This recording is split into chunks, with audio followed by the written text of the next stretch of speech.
I really liked how when we last spoke, you gave this beautiful analogy of a stick, how when we try to bend it, someone who's resilient is able to go back to its original shape. It doesn't break completely.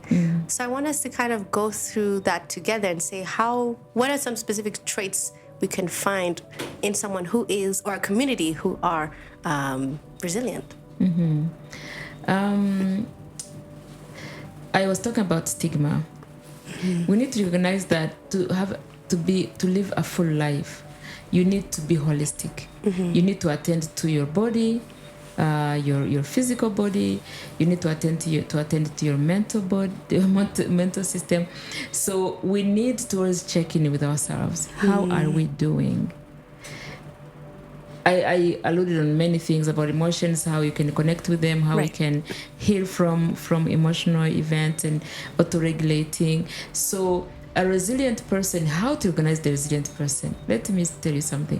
It's very hard to recognize them because the perception we see, the smile we see, sometimes it's covering a lot of pain. Right. A resilient person is the person who is free of pain. And when we talk about being free from the pain, it's when you are able to bounce back and you process your pain. It's not coming back. Because if you don't process it, it's going to come back. I would trigger you with something and then the pain comes back. But I have dealt with this pain to the point where even if I get triggered, it doesn't hurt me. I see. It becomes as a memory, but a very safe memory, which does not trigger me in any ways. So living with trauma, it does not mean suffering.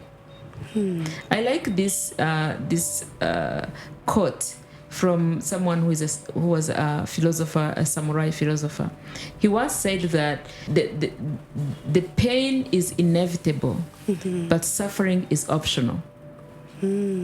So we live through a painful world.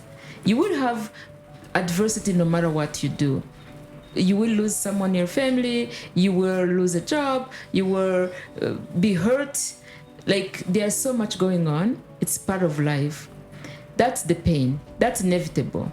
But what the pain causes, the suffering that the pain causes, it's optional.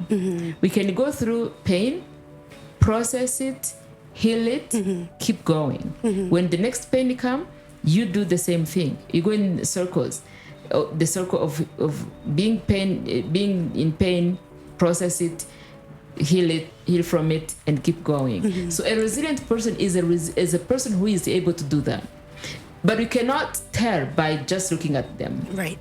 Because most of the time, people will put a very good image, put makeup, dress up, going, put smile on, you go. Everyone who sees this, oh, Rose is such a person, until you talk to them, until you get to know them more. So we cannot assume that a person is resilient. But on a personal level, you can tell yourself, you will recognize that you're coping okay, you're a resilient person. It doesn't matter what comes through, I will do it, I will go through it, and I will bounce back, and I will adjust. Yeah, thank you for that. I think I wanted to add, maybe giving an example of something I personally went through when, giving that example of like, oh, Rose is so happy, she must be doing well. But, I sat down with some of my friends recently, and we all just shared that we were going through a really difficult time. And I think what helped in that process was, although we were struggling, having that support with each other as sisters, friendship, definitely allowed us to know that we're not alone and to be able to be comfortable to share. Right. So I wanted to add and ask the question of someone who identifies themselves as resilient, does having that very strong support system, be it with friends or family members, an essential part of being resilient? That's very important. We actually encourage what we call partners in care. So you have to have a good social support. You have to have a good family support. And socializing, actually, it's not optional. It's a human need. However, though, when someone is in pain, emotionally in pain, or someone has been through trauma, relationships are one of the things which get lost in the shuffle. They have a hard time building relationships, or if they do, there's an English say which says that we attract our own. If they do, they go into unhealthy relationship. If someone is in pain and is trying to numb their emotions by drinking or using drugs or any other substances, they will always attract the people who are also emotionally broken. So therefore, no one can lift the other out of the emotions. So otherwise, when people who are struggling with addiction come to the clinic, for example, one of the things we try to encourage them is to change their network, their friends, because you don't want to be triggered while you are going through the process of sobering. Exactly. Right? So it's good to have a social support, but that social support has to be healthy. So maybe to add to that, how can we start, as part of a tip, which is creating those healthy friendships, how can we identify a healthy individual in our support group? Oh boy. I know it's a long, but maybe just like one or two things that people can start looking for in their current friendships. Usually we will know by behaviors. Okay. The reactions, their actions and the reactions. Because no matter how much you can hide, whatever is inside will show up outside. The body language, what you say, what you do, your actions, your behaviors will show. So most of the time, you will have someone who is your friend, and you think they are good people, and they're always good people, but they are broken people. But they're always whining, complaining, wanting attention, like craving for attention. You will see from those behaviors. But someone who is resilient is always stable emotionally. You will find them always happy, not faking it. They are happy, they are regulated, they tell you the truth, they're secured. You can tell by someone because they are secured. They don't avoid, they don't run away, they can address difficult conversations in a very healthy way. So you will see that they are actually stable. Emotionally, and their behaviors are completely absent. And I think maybe to add to that, maybe something to give advice to our viewers and listeners is that it's okay to have people come in and out of our lives. Absolutely. It's a common and very normal process for everyone, despite it being a healthy or toxic individual. And I think that's something that I wanted to address, because I think oftentimes when we talk about friendships, people always think, oh, this person is going to be here to stay for life, best friend for life, as they say. The high school friends.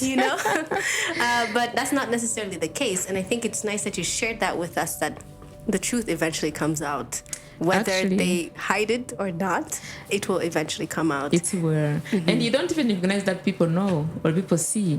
But sometimes we don't have social cues. We cannot even see that. Most of the time, like when I talk to young people who have gone through addiction, things started from at home. They saw that the person was really struggling, but they ignored those things. Or they thought there was something that they can shake up and keep going. But I was going to say, when you go through healing process, actually, I always warn people, there's a collateral damage. That's friendship. Sometimes you realize that people have been toxic in your life and you did not realize, because you were like these layers of trauma and layers of masks have been blocking you to see who is a good friend and who is not a good friend. And actually you end up interacting with the people who are making things worse for you. But because you are so broken, you don't even know that that's the case. Maybe just to close, can we try, or maybe you can share with us, what are some things that people can take away with what we've shared? I know we've talked about a lot, and there has been some really powerful points you've shared. And for those who maybe just listened in now, what is something that they can take away from resilience, especially in the context of mental health? No matter where you grew up, no matter what you were told when you were young, no matter how strong you were told you need to be, no matter how successful you were told you want to be, you are a human being. So try to nurture yourself before you try to cope with societal pressure. be yourself in everything you do. Because if you don't, it's going to hurt you later. And when you are broken and you are suffering, no one will be there for you. Please try to live a genuine life, not just pushing to survive, not just trying to impress, not trying to be validated. Just be yourself. And if you feel that your emotions, your thinking, they're not lining up, seek help. Yeah, that's very powerful. I think I want to just add to that.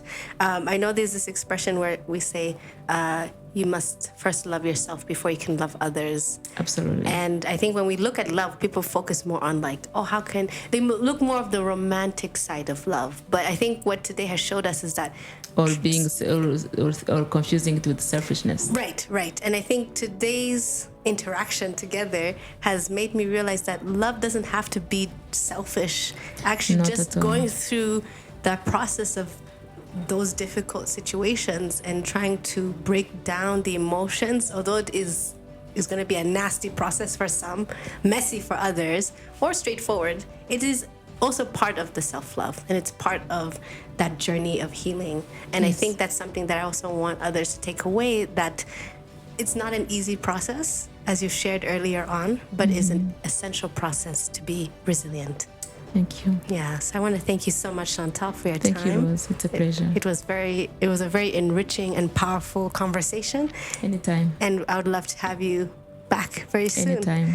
So thank you all for joining us today. Feel free to like, comment, and subscribe to our YouTube channel and also our different platforms. We have X, Twitter, we have LinkedIn, just to name a few.